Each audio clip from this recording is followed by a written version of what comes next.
Hello and welcome back to another video in my Granny Square book challenge series. We are now up to book and square number 11 and this book is The Dead Romantics by Ashley Poston. Now I have to say I absolutely loved this book. I 100% recommend it. I had such a lovely time reading it. Couldn't put it down. I think I finished it in like 2 days.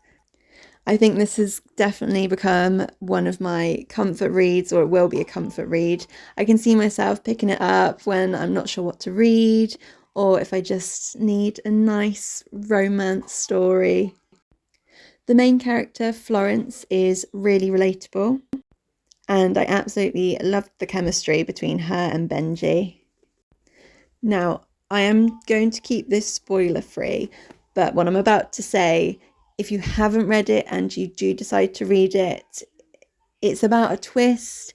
So maybe just skip forward 20-30 seconds, because although not a spoiler, it might spoil something for you.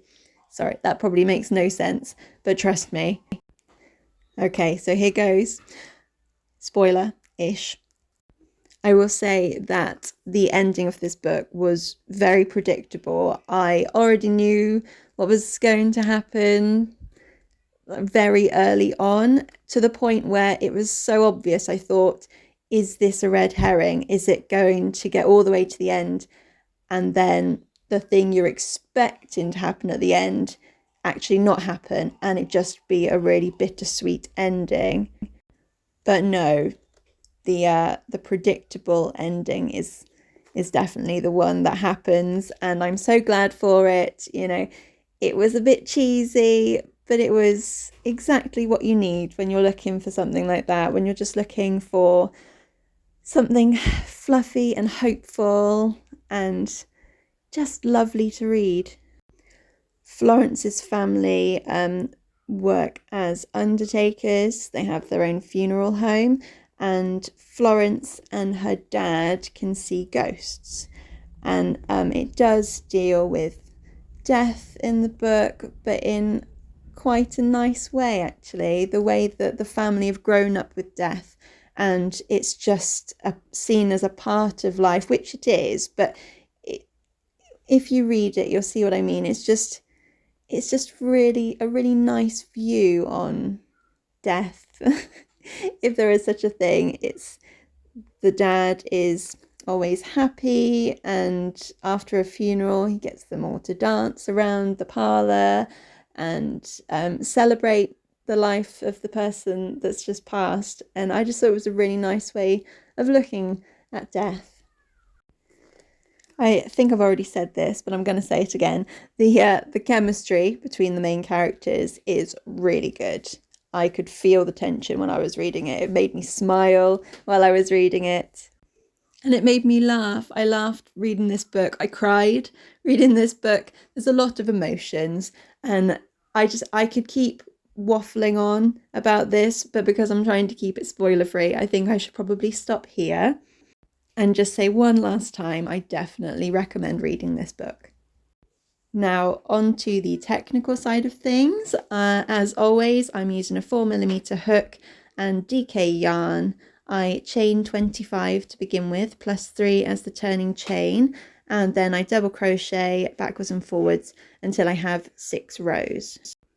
For this one, I just did a little bit of colour work and sort of carried the thread along as I did the little tealy blue bits on the square. Haven't done that before, so if I look a bit awkward while filming that, that's because it's the first time I've done that kind of thing in crochet. Then I sized down to a 3mm hook to do the motif, which is just a little crochet flower, and I also do a little bit of surface embroidery afterwards. Okay, I'm going to stop rambling on here and let you just enjoy the rest of the video. I hope you're enjoying this series. If you are, please consider subscribing, and I will pop on at the end to say bye-bye. Just one last thing about what I'm reading next. I've actually really struggled to get into anything since finishing this book. So I have gone back to Sarah J. Maas. I'm currently reading A Court of Frost and Starlight, and even that, I'm struggling with that. So I don't know if I've just gone into a bit of a reader's block, but I'm trying to push through so we can continue with this series. So at this point, I'm not sure what the next square will be that I crochet. Okay, see you at the end.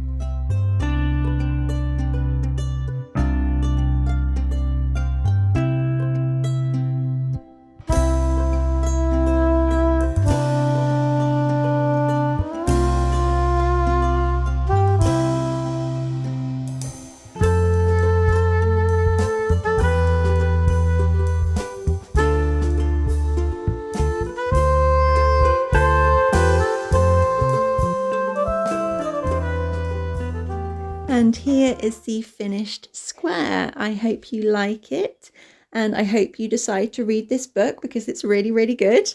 And I will see you in the next video. Bye bye.